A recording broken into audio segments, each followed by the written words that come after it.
Hello, my name is Dr. Dhamin Vast and welcome again in Introduction to Marketing Part Second.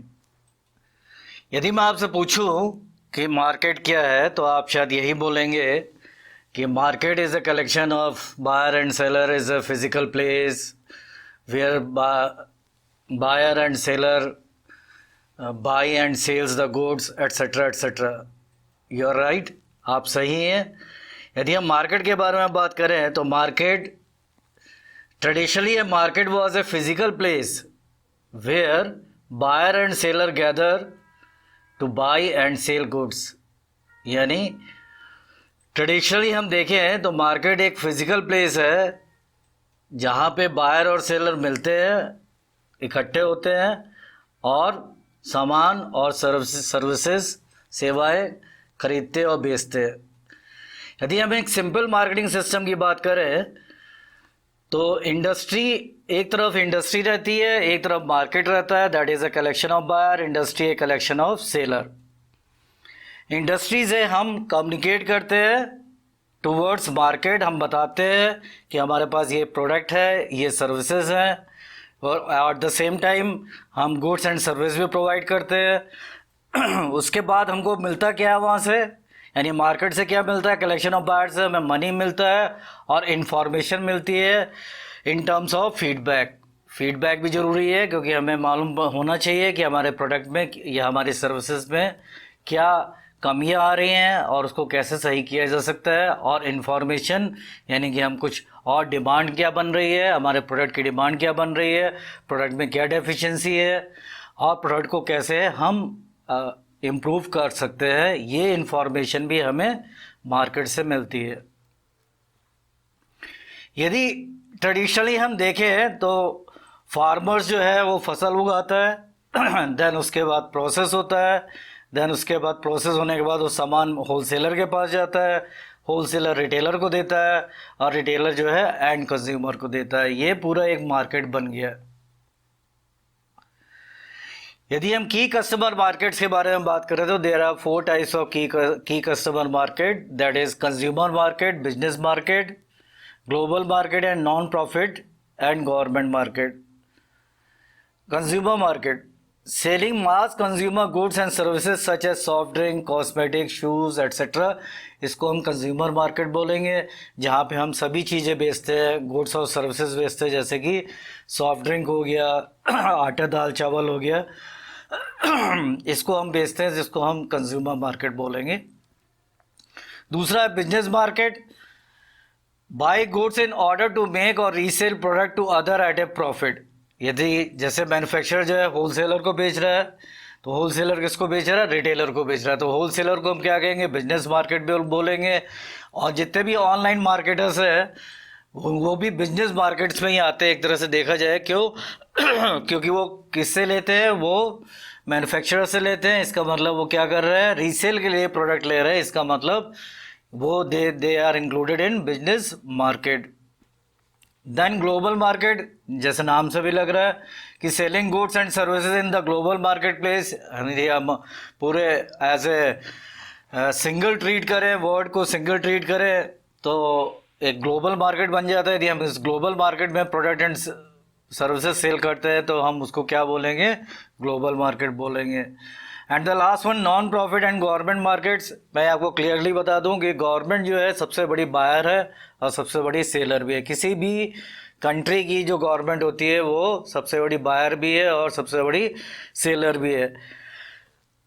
तो non profit and government markets में देखिए, selling their goods to non profit organization such as churches, university, charitable organization and government agency need to price carefully. इसमें हम लोग price बड़ी carefully रखते हैं. क्योंकि प्राइस केयरफुल इसलिए रखते हैं क्योंकि नॉन प्रॉफिट ऑर्गेनाइजेशन है. अगेन गवर्नमेंट को भी हम नॉन प्रॉफिट कह सकते हैं क्योंकि बायर है वही सेलर भी है और सबसे ज़्यादा खरीदती भी है, सबसे ज़्यादा बेचती भी है. चर्च हो गया, यूनिवर्सिटीज़ हो गया, इनको भी हम नॉन प्रॉफिट ऑर्गेनाइजेशन बोलते हैं. अब यदि हम बात करें कि व्हाट इज़ मेटा मार्केट, तो शायद आपको थोड़ा कन्फ्यूजन होगा, थोड़ा आपको पढ़ना पड़ेगा.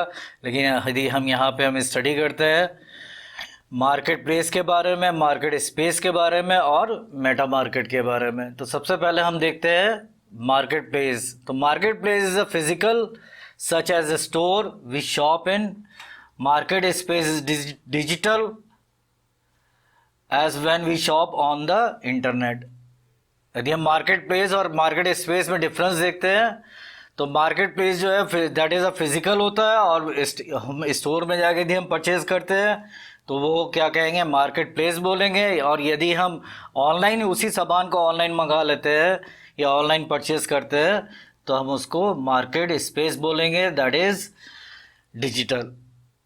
मेटा मार्केट क्या होता है? सपोज करिए कि आपको कार खरीदनी है, तो कार खरीदने से पहले आप क्या करेंगे?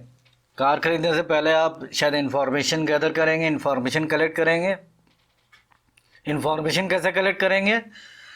आप मैकेनिक के पास जाएंगे, कुछ मैकेनिक से बात करेंगे, कुछ टैक्सी ड्राइवर से बात करेंगे, मैगज़ीन पढ़ेंगे, ऑटो इंडिया या कुछ जो भी ऑटोमोबाइल से रिलेटेड मैगज़ीन है वो पढ़ेंगे, न्यूज़पेपर पढ़ेंगे, अपने रिलेटिव से बात करेंगे, एक्सपीरियंस यूज़र से बात करेंगे, इंश्योरेंस कंपनी से भी बात करेंगे, क्योंकि वो सबसे ज़्यादा कौन सी कार का सबसे ज़्यादा इंश्योरेंस करते हैं, कौन सी गाड़ी अच्छी है।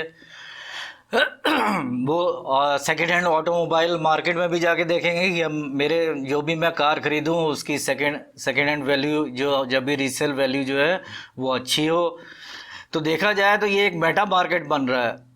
तो मेटा मार्केट को हम डिफाइन कर सकते हैं। तो meta market can be defined as a cluster of complementary products and services that are closely related in minds of consumers but spread across a diverse set of industries। सही बात भी है कि यदि हम ऑटो इंडिया की बात करते हैं, ऑटो इंडिया मैगजीन की बात करते हैं तो प्रिंटिंग इंडस्ट्री की बात करते हैं। यदि हम इंश्योरेंस एजेंट से बात कर रहे हैं या इंश्योरेंस कंपनी के किसी भी एम्प्लॉय से बात कर रहे हैं तो वो इंश्योरेंस इंडस्ट्री में आ जाता है। लेकिन हम कार खरीद रहे हैं, और यदि हम जब कार खरीदते हैं तो आपस में देखिए कौन कौन मिल जाते हैं। The automobile market consist of automobile manufacturer, new car and use car dealers, financing company जो फाइनेंस कर रही हैं, इंश्योरेंस कंपनी जो इंश्योरेंस कर रही हैं, mechanics, spare part dealers, service shops, auto magazines, classify auto ads in newspaper and auto sites on the internet। ये आप सब चीज़ सर्च करते हैं और ये आपस में रिलेटेड भी है। जब भी हम ऑटो मार्केट की बात करते हैं तो ऑटो मार्केट में ये सब डाइवर्स इंडस्ट्री से है, लेकिन ये आपस में कहीं ना कहीं आपको क्लब कर रही है। इसका मतलब इसको हम क्या बोलेंगे, मेटा मार्केट। अब हम कोर कॉन्सेप्ट पे आते हैं, कोर मार्केटिंग कॉन्सेप्ट पे। तो सबसे पहले हम नीड्स की बात करते हैं कि नीड्स क्या है। तो नीड्स यदि हम हिंदी में बोले तो ये आवश्यकता है, और इसको हम क्या बोल सकते हैं, स्टेट ऑफ फेल्ट डिप्राइवेशन, किसी चीज़ की कमी महसूस करना, which include physical, social and individual needs. हमारे फिजिकल नीड्स भी हो सकती है, सोशल नीड्स भी हो सकती है, इंडिविजुअल नीड्स भी हो सकती है। अब मास्लो हायरार्की के हिसाब से चले तो फिजियोलॉजिकल नीड्स जिसमें कि भूख प्यास वगैरह हो गया, देन सेफ्टी नीड्स यानी कि हमारी क्लॉथिंग हो गया, शेल्टर हो गया, सोशल हो गया जैसे लव एंड अफेक्शन हो गया, सेल्फ एस्टीम यानी कि जो हमने सपने देखे थे वो पूरे करने हैं हमको, और सेल्फ एक्चुअलाइजेशन यानी कि हम अपने एक्सपीरियंस को दूसरों के साथ शेयर कर रहे हैं, या हम अपने जो भी हमने अर्न किया हम सोसाइटी के लिए कुछ कर रहे हैं, तो सेल्फ एक्चुअलाइजेशन हो गया। ये हमारी मास्लो हायरार्की ऑफ नीड्स में आता है। लेकिन यदि हम नीड्स में यदि हम बात करें कि जैसे सपोज़ करिए आपको भूख लगी है तो आप क्या क्या खा सकते हैं, आप पूड़ी खा सकते हैं, पूड़ी सब्जी खा सकते हैं, आप नूडल्स खा सकते हैं, आप किसी 5 स्टार होटल में खाना खा सकते हैं, 3 स्टार होटल में खा सकते हैं, ढाबे में खा सकते हैं। यानी आपके पास वांट्स है, डिफरेंट वांट्स हैं इसको फुलफ़िल करने के लिए, यानी इस फेल्ट और डिप्राइवेशन को फुलफ़िल करने के लिए आपके पास डिफरेंट ऑप्शंस हैं। उन डिफरेंट ऑप्शंस को हम वांट्स बोलते हैं। तो wants that is form that a human needs take as shaped by cultural and individual personality. That is depend करती है आपकी इंडिविजुअल पर्सनालिटी के ऊपर। कल्चर के ऊपर जैसे कि हम बात करें कि हम लोग मॉर्निंग में यदि हमें भूख लगती है तो हम लोग पराठा सब्जी खा सकते हैं, लेकिन यदि हम अमेरिकन की बात करें तो हम बर्गर खाएंगे या फिर वो नूडल्स भी खा सकते हैं या पिज़्ज़ा खा सकते हैं। लेकिन हम लोग क्या खाते हैं, यदि हम डिफरेंट कल्चर की बात करें, इंडियन कल्चर में हम लोग ब्रेड मक्खन खा सकते हैं, हम लोग नाश्ते में हम लोग पराठा खा सकते हैं, गर्मियों में हम लस्सी पी सकते हैं, दूध पी सकते हैं, एट्सेट्रा एट्सेट्रा। अलग अलग कल्चर के अलग अलग नीड्स एंड वांट्स हो सकती है। फिर हम डिमांड की बात करते हैं। यदि देखिए, यदि मैं कहूँ कि मैं मर्सिडीज़ को मैं ख़रीदना चाहता हूँ, मैं चाहता तो हूँ लेकिन मेरे पास कैपेसिटी ऑफ पे नहीं है, यानी कि बाइंग पावर नहीं है मेरे पास।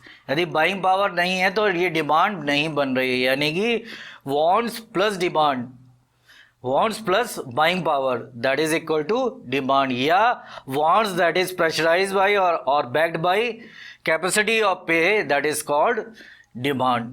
इसको हम डिमांड बोलेंगे। यदि बाइंग पावर भी है wants के साथ तो हम उसको डिमांड बोलेंगे। Next is marketing offer, that is some combination of products, services, information or experiences offered to a market to satisfy a needs or wants, that is called marketing offer। जैसे कि हमारा Maggi भी एक offer हो सकता है, तो hair salon में यदि हम हेयर कट की बात करें वो भी एक ऑफ़र हो सकता है। नेक्स्ट बात करते हैं हम मार्केट सेगमेंटेशन की। देखिए, पूरे ऑल ओवर वर्ल्ड में, या हम इंडिया की बात करें या एक क्लास की भी बात करें, तो एक क्लास में भी बच्चे जो है वो डिफरेंट कल्चर से भी आते हैं, उनकी नीड एंड वांट्स भी अलग अलग होती है।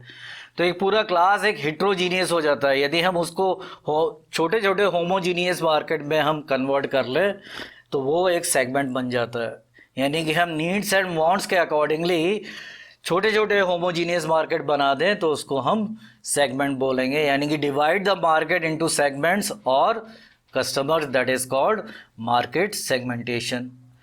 Then what is target market? तो यदि हम इस सेगमेंट बनाने के बाद मार्केटर्स ये देखता है कि कौन से मार्केट, कौन सा सेगमेंट में सबसे ज़्यादा अपॉर्चुनिटीज़ है। अपॉर्चुनिटीज़ कैसे है, उसकी स्ट्रेंथ है, उसकी अपनी कैपेसिटी है, और सबसे ज़्यादा पोटेंशियल कौन से मार्केट में, कौन से सेगमेंट में दिखाई दे रहा है, उस पर्टिकुलर मार्केट को वो टारगेट करेगा। तो select the segment to cultivate, उस सेगमेंट को सेलेक्ट करना और उसको कल्टिवेट करना, that is called target market. Thank you very much.